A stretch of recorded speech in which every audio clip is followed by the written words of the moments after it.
अब हम बात करते हैं एक्सरसाइज 1.4 के क्वेश्चन नंबर 7। 6 क्वेश्चन तक हमारे पूरे हो चुके हैं। 7th क्वेश्चन क्या है, ए बी सी और डी मेरे पास में 4 सेट दिए हुए हैं और इन 4 सेट के आधार पर मुझे इनके सबके इंटरसेक्शन निकालने हैं। हमारे पास में सबके सर्वनिष्ठ निकालने हैं। तो सबसे पहले ये जो भी दिए हुए हमारे पास सेट बिल्डर फॉर्म में है, आप चाहो तो सीधा सेट बिल्डर फॉर्म से ही आंसर निकाल सकते हो, और या फिर मैं इसको पहले रोस्टर रूप में लिख लेता हूं। एक्स कोई भी एक नेचुरल नंबर, कोई भी एक प्राकृत संख्या है 1 2 3 4 अप टू इंफिनिटी। दूसरा ऑप्शन मेरे पास में है एक्स मेरे पास में कोई भी एक सम संख्या है, इवन नंबर है 2 4 6 8 10 अप टू इंफिनिटी। थर्ड मेरे पास में हो चुका एक्स कोई भी मेरे पास में ओड नंबर है, ये मेरे पास 1 3 5 7 9 up to infinity. Last one हमारे पास में लिखा हुआ है जिसमें लिखा गया है कि एक्स एक अभाज्य संख्या है, कोई भी हमारे पास प्राइम नंबर है। प्राइम नंबर यानी कि 2 3 5 7 11 13 इस प्रकार की हमारे पास में नंबर है। ये इसको सेट बिल्डर फॉर्म तथा रोस्टर रूप में यहाँ पर लिखा गया। इन दोनों में से कोई भी एक फॉर्म हमारे पास क्वेश्चन में पूछा जा सकता है। यहाँ हमारे पास सेट बिल्डर फॉर्म में दिया गया था, मैंने इसको रोस्टर रूप में लिख लिया। अब देखिए मैं प्रश्न में आ जाता हूँ। मुझे पूछा ए और बी का इंटरसेक्शन निकालना है। ए में तो सभी की सभी प्राकृत संख्याएं आती है, बी में केवल और केवल हमारे पास में सम प्राकृत संख्याएं आती है। तब मेरे पास इन दोनों का जो इंटरसेक्शन आएगा वो केवल और केवल यही संख्याएं आएगी 2 4 6 8 अप टू इंफिनिटी। इसको मैं सेट बिल्डर फॉर्म में भी इसका आंसर दे सकता था इस रूप में कि x मेरे पास में एक सम प्राकृत संख्या है, सम प्राकृत संख्या है, क्योंकि यहां मैं कह सकता हूं B is the subset of set A। B जो सेट है वो सेट A का उप समुच्चय B है, क्योंकि B में जितने भी अवयव है वो सारे के सारे कहां विद्यमान है, सेट A में विद्यमान है। आगे बढ़ते हैं, A और C का हम इंटरसेक्शन निकाल लेते हैं। A में तो सारी प्राकृत संख्या है और इसमें केवल और केवल हमारे पास में विषम संख्या है हमारे पास में, तो 1 3 5 9 अप टू इंफिनिटी। इसका भी आंसर उसी प्रकार से हो जाएगा कि x इस प्रकार से है कि x एक विषम प्राकृत संख्या है, विषम प्राकृत संख्या है। ये हमारे पास ना इसका आंसर हो गया। थर्ड वन देखते हैं हम। थर्ड में क्या लिखा है, ए और डी। ए और डी इनमें हमारे पास कॉमन क्या है, इसमें अभाज्य संख्याएं आ रही थी। ओके, हम ये भी लिख लेते हैं 2 3 5 7 11 13 अप टू इंफिनिटी। तो इसका आंसर भी हमारे पास यही आ जाएगा कि x कुछ इस प्रकार से है कि x एक प्राइम नंबर है, एक अभाज्य संख्या है। कैसी संख्या है, अभाज्य संख्या है। ये इसका आंसर हो चुका। नेक्स्ट हमारे पास लिखा है B और C का इंटरसेक्शन निकालना है। सम होना चाहिए, विषम होना चाहिए। क्या पूछा, एक ऐसी संख्या जो सम भी होनी चाहिए और विषम भी होनी चाहिए। ऐसा नॉट पॉसिबल, क्योंकि सम और विषम की डेफिनेशन भी यही होती है। ऐसी संख्या जो 2 से डिविजिबल रहती है, 2 का भाग जाता है, वो सम होती है। जिसमें 2 का भाग नहीं जाता वो विषम होती है। इसलिए इन दोनों का जो उभयनिष्ठ है वो तो कुछ भी नहीं होता है, फाई होता है, रिक्त समुच्चय होता है। लास्ट हमारे सेकेंड लास्ट हमारे पास दिया हुआ है बी और डी। बी में लिखा है मेरे पास एक सम प्राकृत संख्या होती है और डी में मेरे पास एक अभाज्य संख्या होती है। इन दोनों में मेरे पास एक ही एलिमेंट है जो उभयनिष्ठ है, क्योंकि हम जानते हैं कि एकमात्र ऐसी सम संख्या है जो सम संख्या होने के साथ साथ अभाज्य संख्या भी है। 2 के अलावा ऐसी कोई भी सम संख्या नहीं है जो हमारे पास प्राइम नंबर यानी अभाज्य संख्या हो, तो इसका आंसर आ जाएगा हमारे पास ओनली 2। हमारे पास लास्ट दिया हुआ है सी और डी का इंटरसेक्शन। सी और डी का इंटरसेक्शन निकाला जा रहा है, तो सी और डी का इंटरसेक्शन कुछ इस प्रकार का आ जाएगा। इन दोनों में क्या क्या कॉमन है वो भी देख लेते हैं। यहाँ 3 दोनों में है तो ये लिखा, उसके बाद में 5 भी दोनों में है मेरे पास में, 7 भी दोनों में है मेरे पास में, 11 भी मेरे पास दोनों में है। जबकि ये जो इसमें 9 आ रहा है इसमें 9 नहीं है, जो 9 आ रहा है वो इसमें 9 नहीं है। मैं इसकी जगह अगर सेट बिल्डर फॉर्म लिखता, अगर मैं इसकी जगह सेट बिल्डर फॉर्म लिखता तो सेट बिल्डर फॉर्म कुछ इस प्रकार की हो जाती, जैसे x हमारे पास एक अभाज्य संख्या है, अभाज्य संख्या है, परंतु एक चीज नहीं है। हमें यहां दिख रहा है कि इन दोनों का जो इंटरसेक्शन है, इन दोनों के इंटरसेक्शन में प्रत्येक संख्या जो इसमें अभाज्य संख्या में आ रही है वो इसमें जरूर है, केवल ये 2 जो है वो नहीं है, परंतु 2 नहीं है। इस प्रकार ये हमारा क्वेश्चन नंबर 7 जो है उसके 6 के 6 पॉइंट यहाँ कंप्लीट होते हैं। तो pause the video and right now. उसके बाद हम क्वेश्चन नंबर 8 पे देखते हैं क्या हमें दिया हुआ है। ये है हमारा क्वेश्चन नंबर 8। बोला है इस निम्नलिखित में से कौन कौन से ऐसे समुच्चय हैं, कौन कौन से ऐसे सेट हैं जो असंयुक्त है। अब उससे पहले हमें ये पता होना चाहिए कि असंयुक्त होता क्या है। यदि ए और बी कोई 2 सेट इस प्रकार से है, यदि ए और बी 2 सेट इस प्रकार से है कि यदि उनका इंटरसेक्शन यदि फाई आता है, रिक्त समुच्चय निकल के आता है, तो वह दोनों सेट असंयुक्त कहलाते हैं।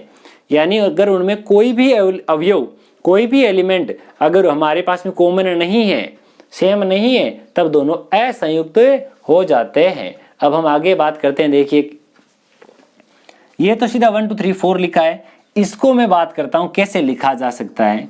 x एक नेचुरल नंबर है तथा 4 हो सकता है, 5 हो सकता है, 6 हो सकता है। ये मेरे पास 2 सेट लिखे हुए हैं। ये मैं मान लेता हूं A कोई सेट है, ये मेरे पास कोई दूसरा सेट B है। तो यहां पर मेरे पास में A इंटरसेक्शन B जो है वो कुछ निकल के आ रहा है। इन दोनों में मेरे पास एक अवयव यानी 4 ऐसा है जो दोनों में प्रेजेंट है, यानी इन दोनों में रिक्त समुच्चय नहीं आ रहा है, तो यह असंयुक्त नहीं है, यह असंयुक्त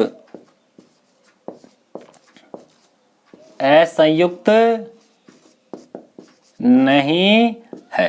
नेक्स्ट हमारे पास सेकंड वाला क्या लिखा हुआ है। सेकंड में हमारे पास लिखा हुआ है, इधर तो सारे वोवेल लिखे हुए हैं, सारे स्वर लिखे हुए हैं, और इधर CDEF। क्या इन दोनों में कुछ कॉमन है? जी हाँ, मैं मान लेता हूं ये मेरे पास सेट A है और ये वाला मेरे पास सेट B है।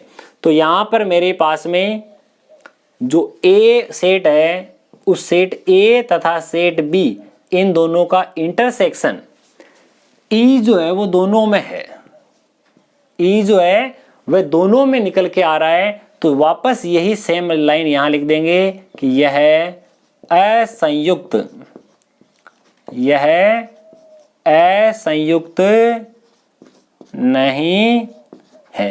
लास्ट वन हमारे पास में इस प्रकार का गिवन है कि x एक हमारे पास में इवन नंबर है, जैसे एक सेट A होगा 2 4 6 8 इस प्रकार से।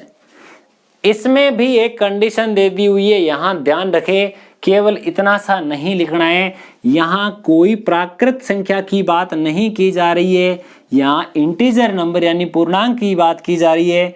तब हमारे पास में जो माइनस वाले हैं वो भी इंक्लूड हो जाएंगे, माइनस का इधर भी इंक्लूड है और ये प्लस वाला भी इंक्लूड है। एक सम संख्या होनी चाहिए, बस इसमें क्या बोला, एक विषम पूर्णांक होना चाहिए, यानी -3, -1, +1, +3 अप टू इन्फिनिटी, इधर भी अप टू इन्फिनिटी। इन दोनों में हमें दिख रहा है कि इन दोनों में जमीन आसमान का चेंजिंग है। एक साइड में हमारे पास सम संख्या लिखी जा रही है, एक साइड में ओड नंबर है, एक साइड में इवन नंबर है, और इन दोनों में कभी भी कुछ भी कॉमन नहीं होता है। ये मेरे पास सेट ए है, ये मेरे पास सेट बी है, तो इन दिस पॉइंट हम कह सकते हैं ए इंटरसेक्शन बी। क्या कहेंगे, A intersection B is equal to phi, रिक्त समुच्चय। और यदि दो हमारे पास सेट जो है उनका इंटरसेक्शन फाई आता है तो वह क्या होता है, असंयुक्त होता है, इसलिए यह असंयुक्त है, असंयुक्त सेट है। Pause the video and right now. ये हमारे क्वेश्चन नंबर 8 जो है वो यहाँ कंप्लीट होता है। ये है हमारा प्रश्न संख्या 9, जिसमें क्या करना है, एक समुच्चय में से दूसरे समुच्चय को घटाना है, यानी हमें क्या करना है, दोनों का डिफरेंस निकालना है। तो ये हमारे पास 4 सेट दिए हुए हैं और इन 4 सेट के आधार पर हमें ये 12 पॉइंट दिए हुए हैं। तो सबसे पहला पॉइंट हमारे पास में सेट ए में से सेट बी घटाना है। सेट ए हमारे पास में क्या लिखा हुआ है वो देखिए, 3, 6, 9, 12, 15, 18, 21, इसमें से घटाना है 4, 8, 12, 16, 20। अब जब घटाया जाएगा तो घटाने का मतलब क्या है, 3 इसमें है, उसमें तो है ही नहीं तो लिख दो, 6 इसमें है, उसमें नहीं है हमारे पास में तो लिखो, 9 भी नहीं है उसमें लिखो, 12 जो है वो दोनों में हमारे पास में उपस्थित है, तो ये हमारे पास घट जाएगा। यानी ए में ऐसे अवयव जो बी में भी विद्यमान है वो हमारे पास में नीचे नहीं लिखे जाएंगे। 9 आ गया, उसके बाद 15, 18 और 21, केवल ए के अंदर जितने भी एलिमेंट थे, जितने भी अवयव थे, उनमें से ये 12 जो है वो कम हो गया, क्योंकि 12 जो है वो ए में भी है और बी में भी है। इसको मैं दूसरी भाषा में ऐसा भी कह सकता था कि a माइनस बी होता क्या है, ये होता है कि पहले तो एक काम करो, a में से आपको घटाना है, घटाओगे क्या, आप घटा दो a इंटरसेक्शन b, ऐसा भी हम बोल सकते हैं कि a में से वह चीज घटानी है जो दोनों में विद्यमान है हमारे पास में। तो ये हो गया। अब a में से c घटाना है तो देखिए a लिखेंगे, परंतु a में वह एलिमेंट नहीं लिखेंगे जो c में प्रेजेंट है। तो a में हमारे पास 3 के गुणज आ रहे हैं और c में मेरे पास सम संख्याएं आ रही है। तो देखिए, तो यहाँ लिख देता हूँ 3, 6 इसमें नहीं लिखना है, 9, 12 नहीं लिखना है, उसके बाद में 15, 15 के बाद में 18 है, परंतु 18 इसमें है ही नहीं, तो ये 18 भी आ जाएगा और उसके बाद में 21 भी आ जाएगा। पहले यहाँ सेट भी लिख सकते हैं, पहले सेट ए लिखो माइनस सेट बी लिखो, उसके बाद में उसका आंसर लिख दिया करें इस प्रकार से जैसे हमने पूरा लिखा है। ए की जगह हमारे पास सेट ए आएगा, उसमें से घटाना है डी, इसमें से 5 के गुणज घटाने, यानी 5 का गुणज एक मात्र 15 है, तो बाकी सारे लिख दिए जाएंगे, 3, 6, 9, 12, 15 नहीं लिखना है, उसके बाद में 18 और 21, ये भी हो गया। अब बात करते हैं बी माइनस ए। बी में मेरे पास क्या है, 4 के गुणज है, सी में मेरे पास सम संख्याएं है, तो देखिए 4 इसमें भी है, 8 भी है, 12 भी है, 16 भी है, परंतु 20 एकमात्र ऐसी संख्या है जो मेरे पास केवल इसी में है, ये आ गया। सी में से ए घटाना है, ए में से सी तो मैंने घटाया, यूनियन हो चाहे इंटरसेक्शन हो, जब मैंने ए इंटरसेक्शन बी निकाला या बी इंटरसेक्शन ए निकाला तो ये सेम वैल्यू प्राप्त होती है। मैंने एक चीज बताई आपको, अंतर करते समय जब एक सेट में से दूसरा सेट घटाया जाता है तब a माइनस बी और b माइनस से दोनों अलग अलग मान देते हैं। जैसे a में से c घटाया तो ये प्राप्त हुआ, अब मैं c में से a घटाता हूं तो पहले c वाले काउंट होंगे, अब c में 2 है, a में तो नहीं है तो लिख दो, 4 इसमें है उसमें नहीं है लिखो, 6 दोनों में है तो मत लिखो, 8 लिखो, 10 लिखो, 12 दोनों में है उसको आप मत लिखो, तो यहां मैं लिख देता हूं डायरेक्ट कौन सा, ये 14 और ये वाला 16। डी में से ए घटाओ, 5, 10, 15 दोनों में है और ये डायरेक्ट 20 हो गया। बी में से सी घटाना है, तो एक बार के लिए मैं आपको पूरा लिख के बता देता हूं एक में और। बी में क्या लिखा हुआ है, 4, 8, 12, 16, 20। इसमें से आपको घटाना है 2, 4, 6, 8, 10, 12, 14 एंड 16। अब इसमें देखिए कौन कौन सी चीजें है। 4 दोनों में है मत लिखो, 8 भी है वो भी नहीं लिखना, 12 दोनों में है वो भी नहीं लिखना, 16 भी दोनों में है वो भी नहीं लिखना।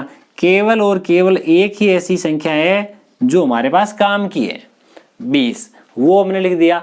अब बी में से डी घटाया जा रहा है, बी में से डी, तो देखिए इसमें एकमात्र 20 ऐसा है जो इसमें मेरे पास उपलब्ध है, तो यहां मेरे पास इसका आंसर आएगा 4, 8, 12, 16।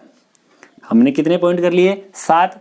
अब हम 8वें पॉइंट की ओर चलते हैं। हाँ, आप ऐसा भी कर सकते हो, इसमें सारे पॉइंट एक जैसे हैं, सारे के सारे पॉइंट एक जैसे हैं। आपने ये 7 पॉइंट देख करके लिख लिए, ये 4 पॉइंट आप अपनी इच्छा से भी कर सकते हैं।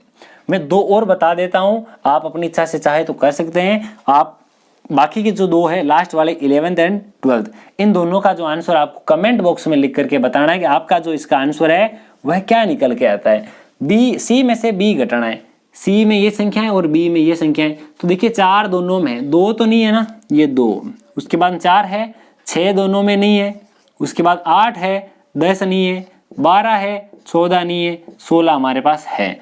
तो ये आ गया सी में से बी घटाने पर। अब डी में से बी घटाया जाएगा, इसमें से ये घटाएंगे, 5, 10 और 15 आ जाएंगे, 20 नहीं आएगा। क्या नहीं आएगा, 20 नहीं आएगा। 5 आ जाएगा, 10 आ जाएगा और 15 आ जाएगा।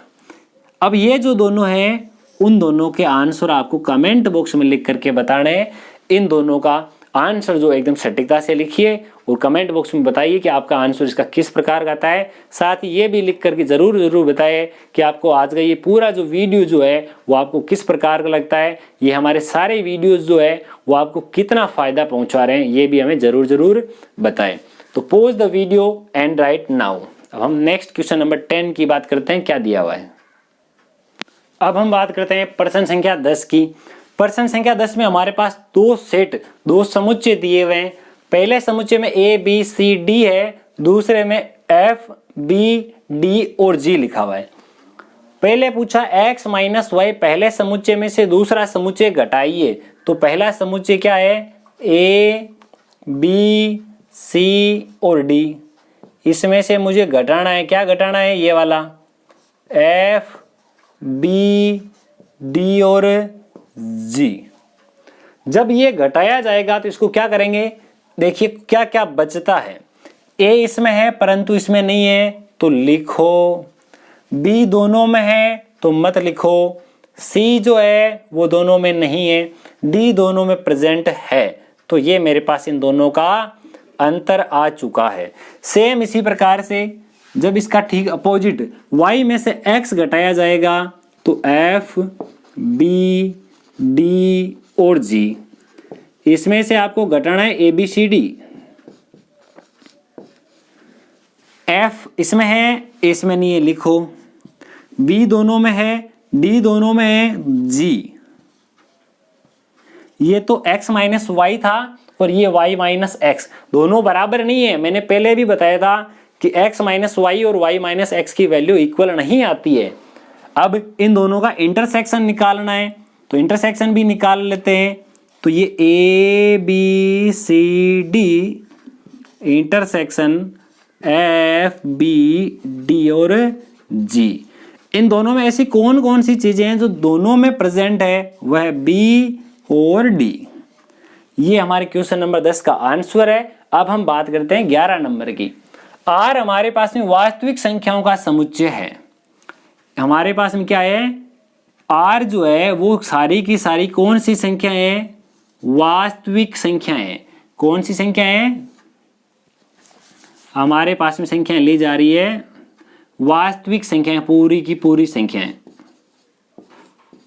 जो रियल नंबर है हमारे पास में, और एक Q जो है वो हमारे पास में परिमेय संख्याएं ली जा रही है, रेशनल नंबर ली जा रही है। पूछा क्या है हमें ये पूछा कि रियल नंबर माइनस ये वाले जो रियल नंबर यानी वास्तविक संख्या है माइनस हमारे पास परिमेय संख्या यानी रेशनल नंबर। और हमें पता है कि रियल नंबर में से रेशनल नंबर घटाने पर इरेशनल नंबर बचते हैं। क्या बचते हैं? Irrational number. तो मैं बता देता हूं कि वास्तविक संख्याएं जितनी भी है उनमें से अगर परिमेय संख्याओं को घटा दिया जाए, रेशनल नंबर यानी परिमेय संख्याओं को घटा दिया जाए, तो हमारे पास में अपरिमेय संख्याएं बचती है। क्या बचेगी? अपरिमेय संख्याएं बचेगी। केवल इतना सा लिखना है हमें यह पता है कि जो हमारे पास रियल नंबर होते हैं वो रियल नंबर बनते किससे हैं? जो वास्तविक संख्या जो रियल नंबर है वो बनते हैं किससे? Rational number. Rational number plus irrational number. Rational और इरेशनल दोनों को मिलाकर के हमारे पास में रियल नंबर जो है वो तैयार होते हैं। इसलिए वास्तविक संख्याओं में से अगर परिमेय संख्याओं को घटा दिया जाए तो हमारे पास अपरिमेय संख्याएं जो है वो मूल रूप में बच जाती है। तो ये क्वेश्चन नंबर 10 और क्वेश्चन नंबर 11। तो pause the video and right now. अब हम बात करते हैं एक्सरसाइज 1.4 के आखिरी प्रश्न संख्या 12 के बारे में। लिखा हुआ है इनमें से कौन सा कथन सत्य है और कौन सा कथन असत्य है। प्रश्न किस चीज पर डिपेंडेड है वो भी देख लीजिए। हमें बताना है कि संयुक्त समुच्चय है अथवा नहीं है। अभी हमने प्रीवियस क्वेश्चनों में भी देखा था कि ऐसे दो समुच्चय जिनमें कुछ भी उभयनिष्ठ नहीं होता वह दोनों समुच्चय असंयुक्त समुच्चय कहलाते हैं। क्या ये दोनों सेट ऐसे हैं जिनमें कुछ भी कॉमन नहीं है? तो यहाँ पर भी 3 है, यहाँ पर भी 3 नहीं है, तो ये वाला कथन जो है वो असत्य है। कैसा है? असत्य। दूसरे वाला AEIOU ये सारे वोवेल लिखे हुए हैं, इधर हमारे पास ABCD ए दोनों में है, तो ये भी हमारे पास में ये तो कैसा था? असत्य। ये भी हमारे पास में असत्य हो गया। थर्ड हमारे पास में लिखा हुआ है 2, 6, 10 और 14 ये सारे एक भी मैच नहीं कर रहे। एक भी अगर मैच नहीं करता तो इन दोनों में 5 जो है वो कॉमन है, इसलिए ये जो कथन जो है वो हमारे पास एकदम ट्रू है, एकदम सत्य है। ये हमारे पास जो लिखे हुए हैं इधर एक भी मैच नहीं कर रहा है, ये भी कथन हमारे पास सत्य है, संयुक्त समुच्चय है। तो 2 हमारे पास ट्रू है, 2 हमारे पास फॉल्स है, 2 सत्य और 2 असत्य। तो मंजिल हमेशा उन्हीं को मिलती है जो शुरू से लेकर लास्ट तक डट कर मुकाबला करते हैं। इसी के साथ आज इस वीडियो में बस इतना ही। आज की इस वीडियो हमें इजाज़त दीजिए। मिलते हैं इसी प्रकार एक शानदार और ज्ञानदार वीडियो के साथ। तब तक के लिए जय हिंद।